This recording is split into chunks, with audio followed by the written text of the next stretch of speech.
In the year 1700, the King of Spain died at 38, and the corpse was so famously broken that courtiers spent decades arguing about what the autopsy actually found. His name was Charles II. He was 25.4% inbred, which is the same coefficient as the child of a brother and a sister, and that number comes from a peer-reviewed genetics paper, not a meme. Marry, don't fight. The Habsburg family had a motto, and it was not subtle. Bella gerent alii, tu felix Austria nube. Let others wage war. You, happy Austria, marry. That line is attributed to Maximilian I, Holy Roman Emperor, who figured out around 1500 that the cheapest way to acquire an entire country was to put a ring on its princess. He did exactly that. He married Mary of Burgundy, and woke up the next morning controlling most of the Low Countries. His son Philip married Joanna of Castile, who was also famous for being a little unhinged in ways that historians still argue about, and inherited Spain. His grandson, Charles V, ended up sitting on top of an empire so big that he reportedly could not sleep for stress.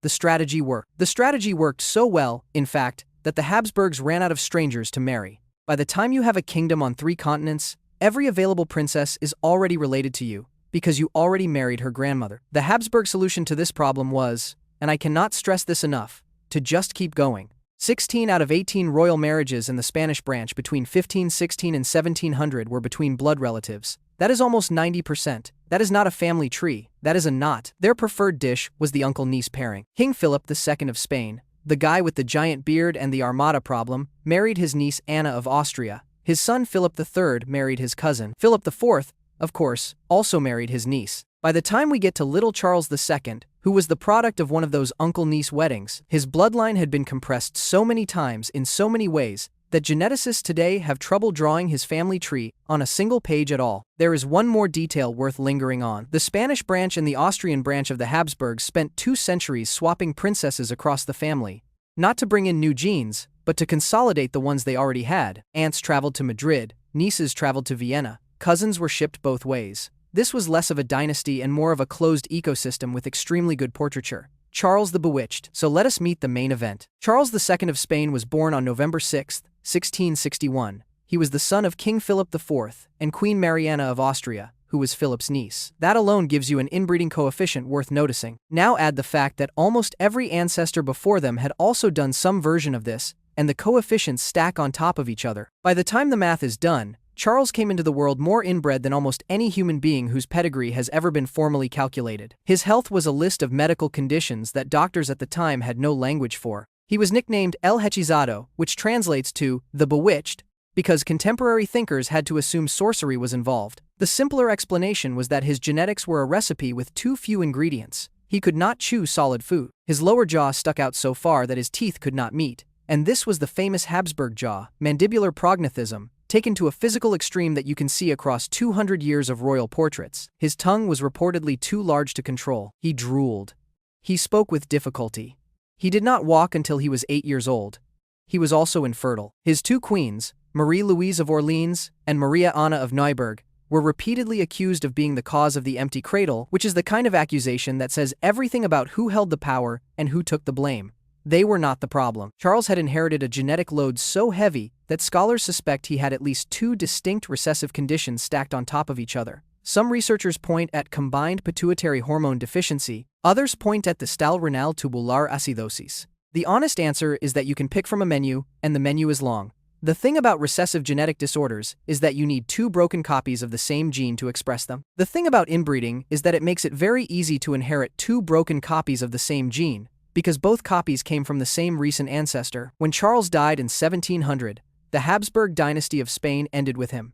He left no heir. He left a will trying to give the throne to the French Bourbon side of the family, and Europe responded by going to war for 13 straight years. 12 countries fought the War of Spanish Succession over a throne whose previous occupant had been so genetically depleted that he could not produce a child. There is a version of this story where the punchline is not the autopsy. The punchline is that an entire continent rearranged itself because one family refused to date outside its postal code.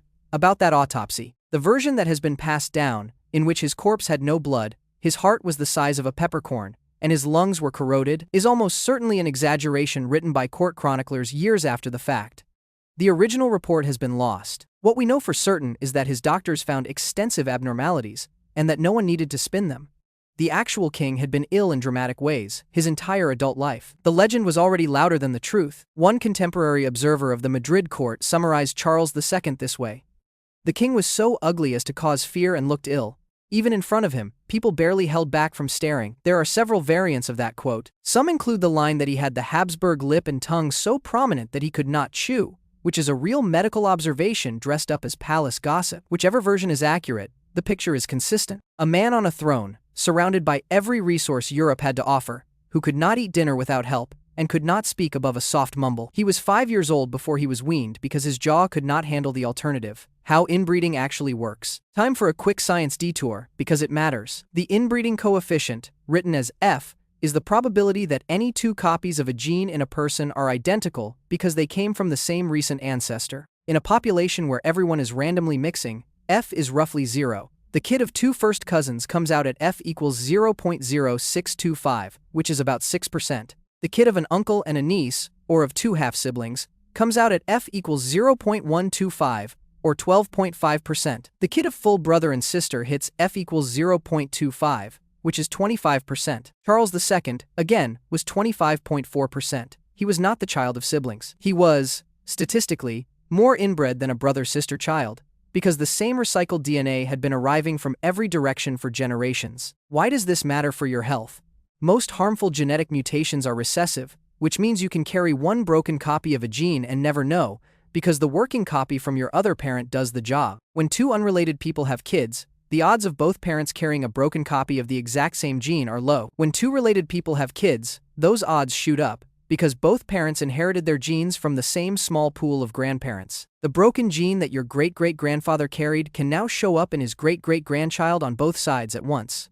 The result is what geneticists politely call inbreeding depression. Higher rates of stillbirth, infant mortality, infertility, jaw deformities, cleft palate, skeletal disorders, intellectual disability, and a long list of obscure diseases that normally appear once in 100,000 people. In a royal family, those 1 in 100,000 diseases start appearing every other generation. And because royal families also tend to keep extremely detailed records of who married whom, we have something most genealogists would kill for. We have receipts. Cleopatra's family reunion. The Habsburgs did not invent this.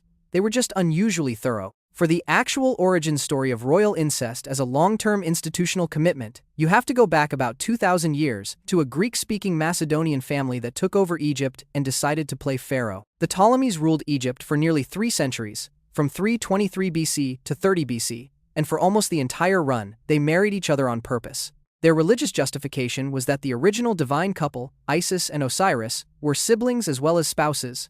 If the gods could keep it in the family, the kings on earth had to as well. The political justification was that it kept land, money, and crowns from leaking out to in-laws. The practical result was 11 generations of sibling marriage, which is the kind of statistic that breaks pedigree software. Which brings us to Cleopatra VII, the famous one, the one with the carpet and the eyeliner. Her father, Ptolemy XII, called Aulates, was married to his sister, who was also his cousin. So, her parents were brother and sister, and her parents were also cousins, which is a sentence that should not have to be written, and yet here we are. Then, in her own life, Cleopatra married her younger brother Ptolemy XIII when she was about 18 and he was about 10. After he conveniently drowned in the Nile during their civil war, she married her even younger brother, Ptolemy XIV, when he was about 12. He then died as well, probably poisoned, although the Ptolemies poisoned each other so reflexively at this point that determining the killer is more of a vibe check than an investigation. By the time she was hanging out with Mark Antony, Cleopatra had been queen, regent, daughter of a sibling marriage, and the wife of 2 of her own brothers. She had also been a mother, but not by either brother, which is honestly the most reassuring fact in this paragraph. People love to argue about whether Cleopatra was beautiful, or smart,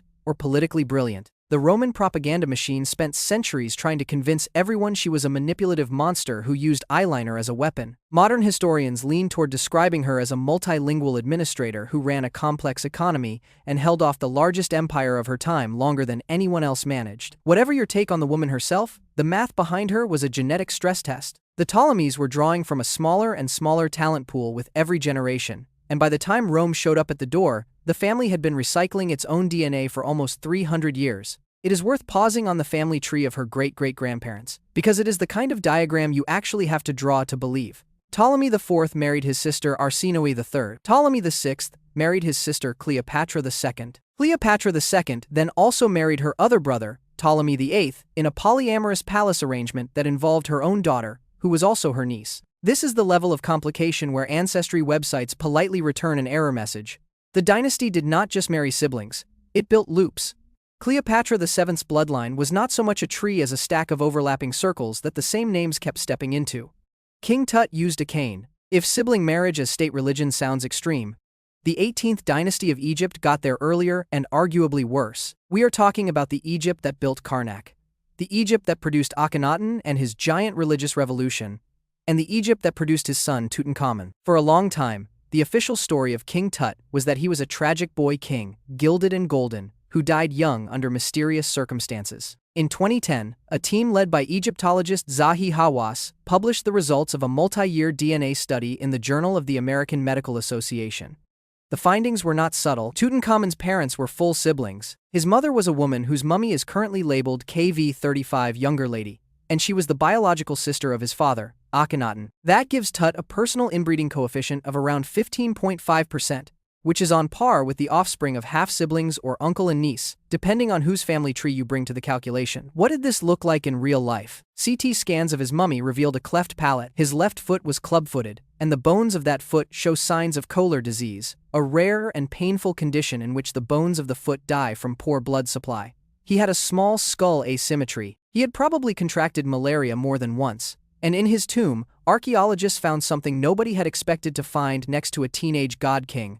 They found 130 walking sticks. Some of them showed actual wear from real use. The boy who stared at Egyptian crowds from a golden mask had spent his real life leaning on a cane. When he died, around the age of 18 or 19, the leading theories combine all of his existing problems with one final injury. A broken left leg, possibly from a fall or an accident, possibly from a chariot, may have introduced infection. Add the malaria, add the immune compromise from his skeletal issues, and you get an early funeral.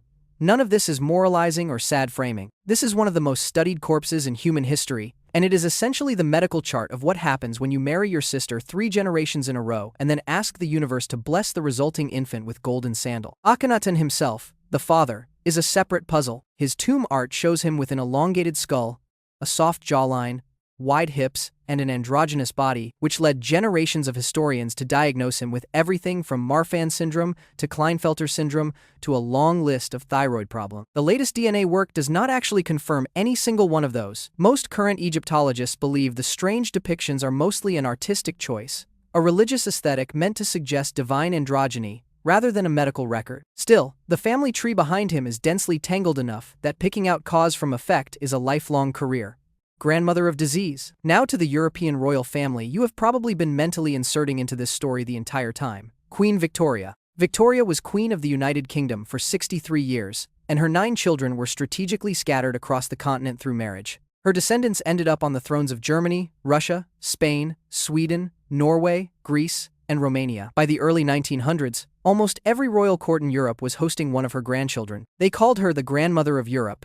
They also, eventually, started calling her something less flattering, because she happened to be the carrier of a brand new genetic mutation. Victoria carried a fault in the F9 gene on the X chromosome, which caused a deficiency in clotting factor 9. The disease is called hemophilia B, sometimes called Christmas disease, after a patient and not the holiday. Where did Victoria pick this up? Almost certainly nowhere. Her own parents showed no signs of the disorder.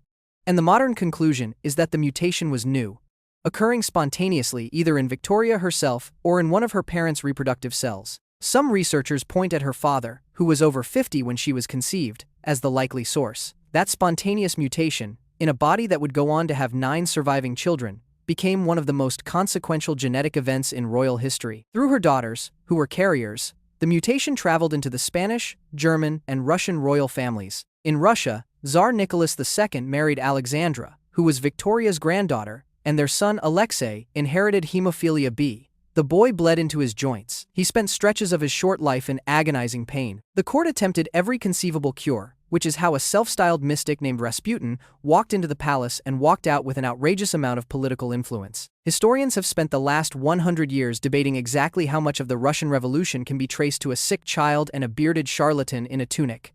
The honest answer is, more than nothing. In Spain, Victoria's great-grandson Alfonso XIII fathered 2 sons who also had hemophilia B.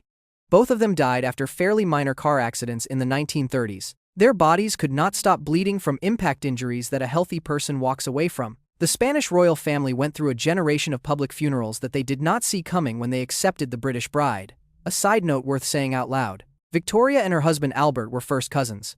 That cousin marriage was actually pretty common in 19th century Europe, royal or not, and it did not cause the hemophilia. The hemophilia was a brand new mutation, and Victoria would have carried it whether she married Albert or anyone else. The cousin marriage just happened to be Exhibit B in a very thick file labeled "Things This Family Kept Inside the Family." Sister wives worldwide.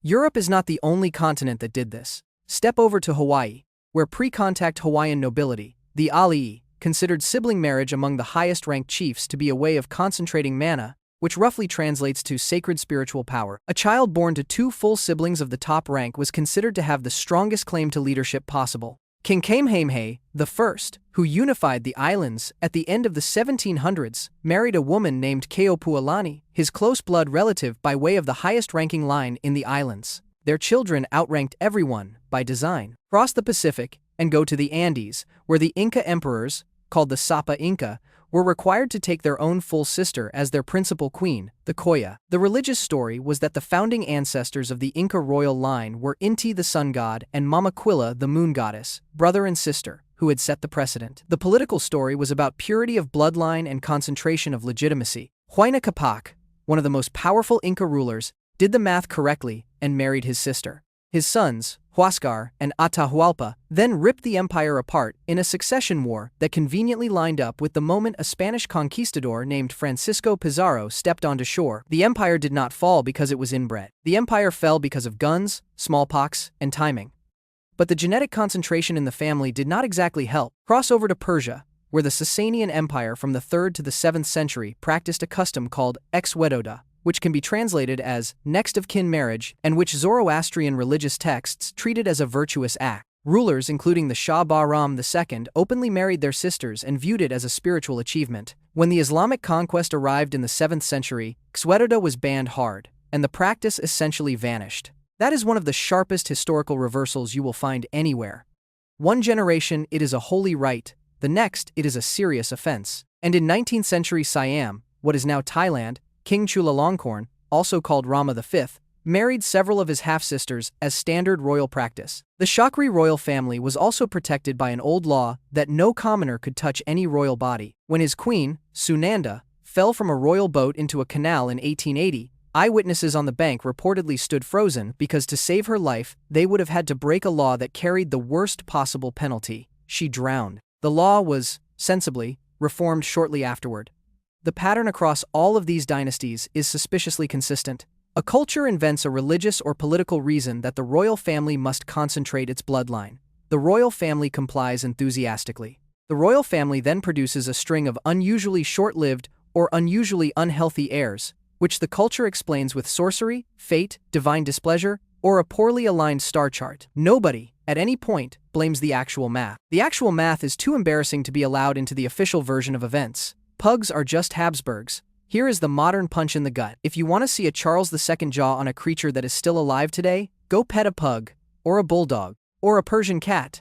Most of the breeds that humans have selectively bred for aesthetic features have inbreeding coefficients in the range of 0.3 or higher, which puts them above brother-sister equivalents on the same chart we used at the start of this video. The breathing problems, the spine problems, the hip dysplasia, the skin folds that need to be cleaned with a cotton swab, the eyes that bulge from sockets that no longer fit them. All of it is the same trick. Take a closed population, narrow the gene pool deliberately, prioritize one feature, and let the genetic load stack up over generations.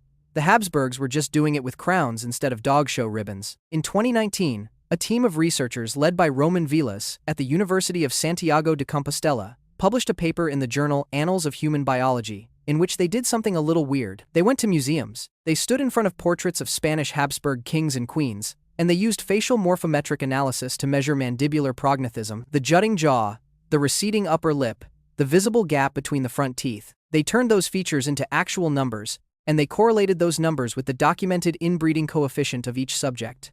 The correlation was 0.89, almost a perfect line. Marrying your cousins, the data agreed, makes your face start to show it. Last royal standing. Charles II of Spain died on November 1, 1700, 2 months after his 39th birthday.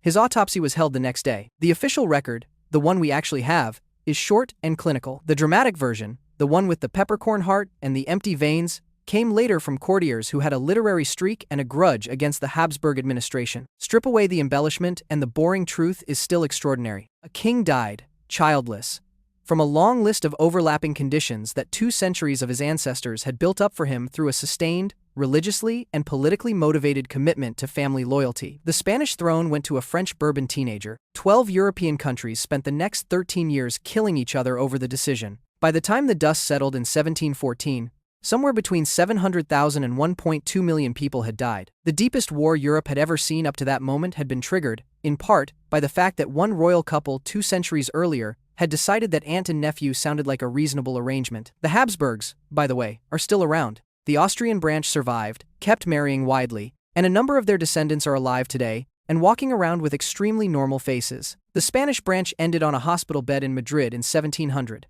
There is no moral here, just a number, 25.4%. It is the strangest thing royalty ever measured, and the only thing that finally taught them to stop.